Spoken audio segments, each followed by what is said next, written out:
U betova për diçka se ishte ashtu siç e mendoja, por në fakt kishte qenë ndryshe. A duhet ta shlyej këtë betim? Po, ky betim konsiderohet betim në lajme, sepse ai që betohet në diçka që konsiderohet lajm. Dhe në rastet e tilla nuk ka shlyerje për këtë betime. Betimet që kanë shlyerje janë ato betime që përmbajnë zëtime të besimtarëve në të ardhmen. Dhe këto betime, në qoftë se vështirësohet mbajtja e tyre, atëherë ato shlyhen.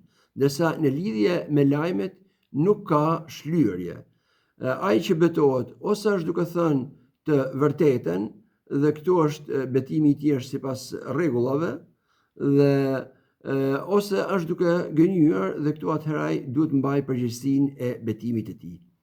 Dhe për rastin e fjalë, personi që është betuar duke menduar diçka në një farë mënyre, ai nuk është duke gënjur. Dhe pavarësisht se nëse ajo gjë nuk ka qenë ashtu siç e mendonte.